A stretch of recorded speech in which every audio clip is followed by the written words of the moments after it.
as we lawyers know, is the backbone of democracy.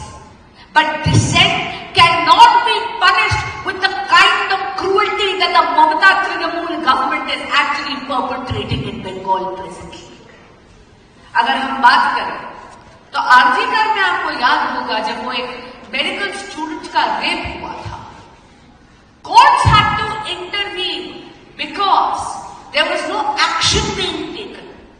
जब CBI को investigation सौंपी गई तो सीबीआई की रिपोर्ट में ये बोला गया कि यहाँ की लोकल इन्वेस्टिगेटिंग एजेंसीज ने कॉलेज की मैनेजमेंट के साथ कवर अप करने की प्रयास करे थे और जिस प्रकार का संवेदनहीन बयान स्वयं ममता बनर्जी ने, जो कि एक महिला मुख्यमंत्री है लेकिन उनके ही राज्य में महिलाएं रुल रही है, असुरक्षित है, उनकी उन्होंने अनदेखी कर रही है। मैंने कहा ना, मां शर्मिंदा है और माटी रुल रही है। माटी इसलिए रुल रही है और मानस बेहाल है कि किसी भी प्रकार की पॉलिटिकल डिसेंट में यहां पर तुरंत एक एफआईआर लगा दी जाती है। You will be shocked. हम लोग शुभेंदु अधिकारी जी के लिए मैटर्स कर रहे थे, जिस प्रकार की एलिगेशंस उन पे लगी है, यहां पर फर्स्ट ईयर लॉ का बच्चा भी खड़े होकर हंस पड़ेगा कि ये किस प्रकार की एलिगेशंस लगाई गई। एक जगह तो उन पर चोरी का इल्जाम लगाया था कि किसी कार्यकर्ता की उन्होंने गोल्ड चेन चुरा ली। मैं लीडर ऑफ द ऑपोजिशन की बात कर रही हूं। शुभेंदु अधिकारी पे उन्होंने यह आरोप लगाया था कि उन्होंने सोने की चेन चुराने का प्रयास करा। एक जगह उन पर 2000 रुपए चोरी करने का इल्जाम लगाया गया और एक एफआईआर में तो सीआरपीएफ के साथ उनको ये बोला गया कि आपने सीआरपीएफ के साथ कलूड करके, कंस्पिरेसी करके टारपोलिन चुराने का आरोप उन पर लगाया गया है। माहौल बना दिया है पूरे के पूरे लीगल प्रोसेस का। Investigation and prosecution have now turned into nothing but persecution under the Mamata government. And this is where I need my legal warriors to stand tall. आपको याद होगा कि 2017 में एक बहुत ही अजीब सा वाकया यहां पर हुआ होगा। दुर्गा पूजा के दिन थे और ममता सरकार ने विसर्जन पर, यानी मां दुर्गा की प्रतिमा के विसर्जन पर प्रतिबंध लगा दिया था क्योंकि उसी दिन मुहर्रम भी आ रहा था और क्योंकि ताजिए निकलने थे तो ममता सरकार ने ये बोला कोर्ट में, जब हाईकोर्ट ने इस बात का सुमो मोटो कॉग्निजेंस लिया तो उन्होंने ये कहा कि यहां पर कम्युनल वायलेंस हो सकती है, इसलिए दुर्गा पूजा के विसर्जन पर प्रतिबंध लगा दिया गया है। बंगाल ये मां दुर्गा की भूमि है, बंगाल ये मां काली की भूमि है। जब भी आप बात करते हैं दुर्गा पूजा की तो पूरे भारत में सबसे पहले आपको बंगाल याद आता है। अरे मां दुर्गा की भूमि पर आपने दुर्गा पूजा के दिन मां दुर्गा के प्रतिमा के विसर्जन पर प्रतिबंध लगा दिया। ये तो मैं धन्यवाद करती हूं कलकत्ता हाईकोर्ट का, जिन्होंने इस देश में सेक्युलरिज्म और इस देश की डेमोक्रेसी दोनों को अपहोल्ड करते हुए ममता बनर्जी की सरकार को यह डायरेक्शन दी कि नहीं, मुहर्रम के ताजिए भी निकलेंगे और दुर्गा पूजा का विसर्जन भी होगा। मैं पूछना चाहती हूं यहां आपके माध्यम से कि सेक्युलरिज्म की किस प्रकार की ट्विस्टेड और संकीर्ण परिभाषा ममता सरकार चलाती है। आपने हाल ही में बजट देखा होगा, जो अभी फरवरी के महीने में इंटरिम बजट निकाला है बंगाल सरकार ने। 5,600 plus crore rupees have been granted to minority affairs and madrasas. देखिए, मैं किसी भी समुदाय के खिलाफ नहीं हूं, लेकिन मैं पूछना चाहती हूं ममता सरकार से कि हाल ही में जो डियरनेस अलाउंस का ऑर्डर आपके खिलाफ सुप्रीम कोर्ट ऑफ इंडिया ने दिया है, उसका प्रावधान आप करना कैसे हो? आपको याद होगा 2008 से लगभग 15 से 20 लाख सरकारी कर्मचारी, government employees of the Bengal government were suffering, क्योंकि ममता जी की सरकार ने उनका डियरनेस अलाउंस रोक दिया था। सुप्रीम कोर्ट को यह कहना पड़ा, पहले हाई कोर्ट से वो एम्प्लॉयज जीते और फिर सुप्रीम कोर्ट से दोबारा जीते। सुप्रीम कोर्ट ने यह बोला dearness allowance is a legal right of every government employees. और जो ऑर्डर आया है फरवरी के ही महीने में, उसमें सुप्रीम कोर्ट ने ये कहा है कि 25% यानी 25% डियरनेस अलाउंस आपको अरियर्स के साथ इन एम्प्लॉयज को तुरंत देना है।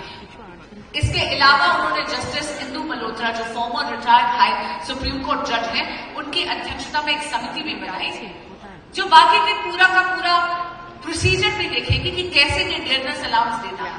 पर मैं पूछना चाहती हूँ यहां से खड़े होकर कि 11,000 करोड़ की लायबिलिटी आपके सिर पे गिरती है, आप अपने ही सरकार के सरकारी मुलाजमों को 15 साल तक कचहरी के चक्कर कटवाते हैं।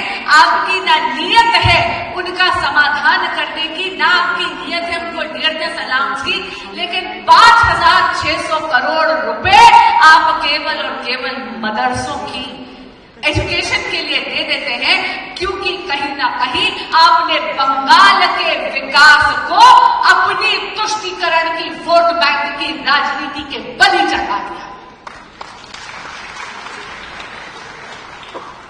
मैं कुछ आंकड़े रखना चाहती हूं आपके सामने, यू विल बी शॉक्ड। अगर मैं इकोनॉमिक्स की बात करें तो एक वक्त था जब इंडस्ट्रियल आउटपुट में पूरे भारत में बंगाल का शेयर 27% यानी 27% हुआ करता था। टीएमसी के आने के बाद ये इंडस्ट्रियल आउटपुट 27% से गिरकर मात्र 3.5% हो गया है। ये बहुत शर्मनाक बात है। एक वक्त था कि बंगाल 10.5% कंट्रीब्यूट करता था नेशनल जीडीपी, लेकिन अब ममता जी के नेतृत्व में आई हुई टीएमसी की सरकार ने यह सुनिश्चित कर दिया कि बंगाल की हिस्सेदारी जीडीपी में आधी हो गई है और अब बंगाल मात्र 5.6% कंट्रीब्यूट करता है नेशनल जीडीपी में। यही नहीं, आप ये भी देखिएगा कि पर कैपिटा इनकम जो कभी 27.5% होती थी नेशनल एवरेज से ज्यादा, वो अब टीएमसी के राज में गिरकर मात्र 16.3% हो गई। हाल ही में आपने देखा था कि माननीय मुख्यमंत्री ममता बनर्जी सुप्रीम कोर्ट गई थी। एसआईआर का मुकदमा चल रहा था और सीजेआई ने उनकी जिरह सुनने के बाद सीधा ये बोला है, एसआईआर एक ऐसा इंडिपेंडेंट और आवश्यक प्रोसीजर है, एक ऐसी कानूनी प्रक्रिया है जो ये सुनिश्चित कर रही है कि बंगाल के जो लेजिटिमेट वोटर्स हैं उनका जेन्युइन राइट प्रोटेक्टेड रहे। और इसीलिए honourable supreme court of India ने कहा, we won't allow any impediment in completion of SIR. यहां तक कि बंगाल की पुलिस को शोकॉज नोटिस दिया गया है, क्योंकि यहां पर the TMC government was misusing the investigating agencies and the police using violence to थ्वाट the entire SIR procedure. Bengal की पुलिस को सुप्रीम कोर्ट की हिदायत है कि आप ये सुनिश्चित करेंगे कि बंगाल में एसआईआर की प्रक्रिया पूरी होगी और किसी भी प्रकार की वायलेंस के इंसिडेंट्स नहीं होंगे। मित्रों, ये तो मैंने कुछ आपको एग्जाम्पल्स दिए,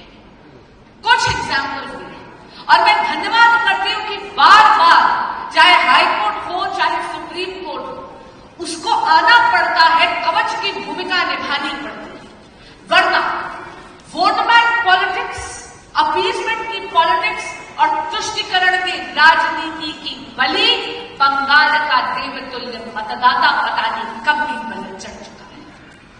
लेकिन आज मैंने कहा ना, मैं अपनी लीगल फ्रेटर्निटी के वॉरियर्स से बात करने आई। क्योंकि ये जो असली परिवर्तन है, ये जो डेमोक्रेसी को बचाने की मुहिम है, ये केवल और केवल वकीलों के माध्यम से हो सकती है। आगामी चुनाव में हमारे विधि प्रकोष्ठ यानी लीगल सेल की बहुत अहम भूमिका है और इसीलिए मैं आज केवल आपसे बात करने नहीं आई, मैं आपका आवाहन करने आई, आपके प्रचार की शक्ति, आपके प्रसार की शक्ति और आपके प्रभाव की शक्ति का आवाहन करने आई। नॉमिनेशन पेपर्स की स्क्रूटनी, उनको कैसे भरा जाए इसकी तैयारी करने का, जितने भी भारतीय जनता पार्टी और एनडीए के कैंडिडेट्स हैं उनको आपकी जरूरत है, आपकी सतर्कता की जरूरत है, आपके चौकन्नेपन की जरूरत है, आपकी लीगल प्रोएस की जरूरत है। यही नहीं, आपसे मैं ये भी विनती करने आई हूं कि जितने भी हमारे कैंडिडेट्स हैं उन पर आप तैयार रहिए, क्योंकि एक मोडस ऑपरेंडी बन गया है टीएमसी की सरकार के झूठे मुकदमे डालने का। कैंडिडेट्स पे और उनकी टीम्स पर झूठे मुकदमे और फॉल्स एफआईआर टीएमसी की गवर्नमेंट निश्चित ही करने का प्रयास करेगी। वहां पर ढाल बनकर एक शील्ड का काम आपको करना है और इसीलिए आज मैं आपसे ये विनती करती हूं, ये करबद्ध प्रार्थना करती हूं कि ये जो आने वाला असेंबली का चुनाव है, ये केवल इलेक्शन कैंपेन्स तक, टिकट वितरण कैंडिडेट्स तक और सोशल मीडिया तक सीमित नहीं रहेगा। आपको तत्पर रहना होगा कि जब भी जरूरत पड़े आप हाईकोर्ट का दरवाजा खटखटाइए, आप सुप्रीम कोर्ट का दरवाजा खटखटाइए, बिकॉज विदाउट यू बंगाल में डेमोक्रेसी बचना नामुमकिन होगा। बीच में भी कहा कि एनआईए एक्ट के लिए कभी कभार यहाँ पे कुछ स्पेशल धारा वो लोग हटा देते हैं, वो थोड़ा डिटेल में जब भी कहीं पर भी पूरे देश में यदि किसी भी वाक़ये में बॉम्ब यूज करा होता है या बॉम्ब ब्लास्ट होता है तो वहाँ पर उसकी तहकीकात तुरंत एंटी टेररिस्ट लॉज में होती है और एनआईए उसकी तफ्तीश करती है। लेकिन यहाँ पर बंगाल में इतना ज़्यादा प्रचलन हो गया है बम के इस्तेमाल का कि लोग कहने लगे हैं ओ पॉलिटिकल रैली होगी पक्का। और कहीं ना कहीं यहाँ पर टीएमसी की जो रूलिंग डिस्पेंसेशन है वो कानून का दुरुपयोग करती है, वो यहाँ की इन्वेस्टिगेटिंग एजेंसीज पर दबाव डालती है कि एक्सप्लोसिव एक्ट के जो सेक्शंस हैं वो ही इन्वोक ना किए जाए। अगर वो धाराएं लगाई ही नहीं जाएंगी तो एनआईए को वो इन्वेस्टिगेशन दी नहीं जा सकती। अनगिनत ऐसे मामले हैं जहां पर कलकत्ता हाई कोर्ट के ऑनरेबल जजेस को इंटरवीन करना पड़ा है और ये देख के कि वाकई में बम का प्रयोग था, उसके बावजूद भी इन्वेस्टिगेटिंग एजेंसीज ने एक्सप्लोसिव एक्ट के धाराएं नहीं लगाई। उसके बाद कोर्ट को संज्ञान लेकर वो इन्वेस्टिगेशंस एनआईए को देनी पड़ी है। सुप्रीम कोर्ट की तरफ से डीए को लेकर जो राय आया है पश्चिम बंगाल के कर्मचारियों के लिए 25% का जो अभी राय है, उसके बाद भी डिवीजन बेंच की राय के बाद भी रिव्यू पिटीशन लेके फिर से पश्चिम बंगाल के सरकार पहुंच गया है सुप्रीम कोर्ट। पश्चिम बंगाल के जितने भी गवर्नमेंट एम्प्लॉयज हैं ये पिछले 15 बरस से एक बहुत लंबी कानूनी लड़ाई लड़ रहे हैं डियरनेस अलाउंस के लिए, और वो पहले कलकत्ता हाई कोर्ट में जीते और फिर हाल ही में देश के सर्वोच्च न्यायालय honourable supreme court of India ने भी उनके पक्ष में ऑर्डर देते हुए कहा कि डीए एक लीगली इन्फोर्सेबल राइट है किसी भी सरकारी कर्मचारी का। और यहाँ तक कि सुप्रीम कोर्ट ने ये भी ऑर्डर दिया कि 25% जो डीए की राशि बनती है वो अरियर्स के साथ तुरंत टीएमसी की गवर्नमेंट को उन्हें देनी चाहिए। और जो रिटायर्ड जज हैं इंदु मल्होत्रा जी की, उनकी अध्यक्षता में एक कमेटी का भी गठन करने का आदेश करा, जो बाकी का जो रिमेनिंग अमाउंट था डीए का उसको देख के कि उसको कैसे देना चाहिए, इस सब का वो पूरा का पूरा मामला देखती वो समिति। लेकिन ममता गवर्नमेंट की कभी भी नियत ही नहीं थी अपने सरकारी कर्मचारियों को डीए देने की, और इसीलिए पहले तो उन्होंने 15 बरस तक इन एम्प्लॉयज को कचहरी में घसीटा, और अब जब वो जीत गए हैं तो भी वो रिव्यू पिटीशन लगा रही है। ये बहुत दुर्भाग्यपूर्ण और शर्मनाक बात है। मैम एक और सवाल है, बेलजगह में जो हिंसा हुआ है, टीएमसी या ममता गवर्नमेंट या ममता बनर्जी खुद बोलिए, तरीके को लेकर उन्होंने हमेशा विरोध किया, इलेक्शन कमीशन को कटघरे में खड़ा किया, सुप्रीम कोर्ट खुद गई। देखिए, अगर हम तरीके की बात करें तो इससे पहले तो हमने कभी भी नहीं देखा था कि एक सिटिंग चीफ मिनिस्टर एक ऑनगोइंग ईडी की इन्वेस्टिगेशन में जाकर अपनी स्टेट पुलिस का दुरुपयोग कर कर वहाँ से जितने भी उनको लगता है कि ऐसी इंक्रिमिनेटिंग एविडेंस उनके खिलाफ ही सारी का सारा पुलंदा उठाकर लेकर आई। इसे कहते हैं प्रोसीजर का दुरुपयोग करना, पावर का अब्यूज करना। रही बात एसआईआर की, तो देखिए ये एक ऐसी कानूनी प्रक्रिया है जो ईसी कर रहा है ये सुनिश्चित करने के लिए कि जितने भी बंगाल के लेजिटिमेट हमारे वोटर्स हैं उनका जेन्युइन राइट प्रोटेक्ट हो। लेकिन घुसपैठियों की वकालत करने के लिए ममता बनर्जी माननीय मुख्यमंत्री स्वयं जाके जिरह भी कर कर आई सुप्रीम कोर्ट के सामने। उसके बावजूद भी सुप्रीम कोर्ट का हाल ही में जो डायरेक्शंस आई हैं वो ये है कि कुछ भी इम्पेडिमेंट के तौर पर सुप्रीम कोर्ट बर्दाश्त नहीं करेगा। एसआईआर की प्रक्रिया ईसी को करने की पूरी छूट है, और यहाँ तक कि यहाँ की जितनी भी पुलिस है बंगाल की, उसको ये बोला गया है कि वो सुनिश्चित करेंगी कि एसआईआर के प्रोसीजर में किसी भी प्रकार की वायलेंस अब ना हो।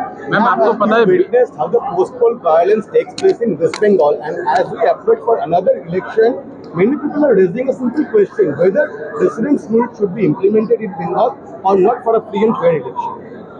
देखिए, मैं जानती हूँ कि मुझे पश्चिम बंगाल के देवतुल्य मतदाता पर बहुत ज़्यादा भरोसा है, उनके विवेक पर बहुत भरोसा है, और मैं जानती हूँ कि पश्चिम बंगाल में जिस प्रकार की अनारकी चल रही है, जिस प्रकार के यहाँ पे डेमोक्रेसी का दमन हो रहा है, अब पश्चिम बंगाल का जो देवतुल्य मतदाता है वो भी असली परिवर्तन चाहता है, और इस बार डबल इंजन की भारतीय जनता पार्टी की सरकार को वोट देकर लाएगा ताकि पश्चिम बंगाल भी पुनः प्रगति के पथ पर अग्रसर हो सके। मैम ये बेलजगह के जो हिंसा हुआ था उसमें हाईकोर्ट ने ही केस एनआईए को सौंपा था, लेकिन अभी तक स्टेट गवर्नमेंट एक बार सुप्रीम कोर्ट हाईकोर्ट जा रहा है कि यूएपीए एक्ट नहीं लगाना चाहिए। आप जो बोल रहे थे उसी से लिंक्ड है ये? जी बिल्कुल, लेकिन मैंने वही कहा ना, ये आपने कहा सुना है कि स्टेट गवर्नमेंट जो है वो कहे कि आप एनआईए को इन्वेस्टिगेशन मत दीजिए, वो कहे कि यूएपीए के की जो स्टैट्यूट है उसके सेक्शंस इन्वोक ना करे।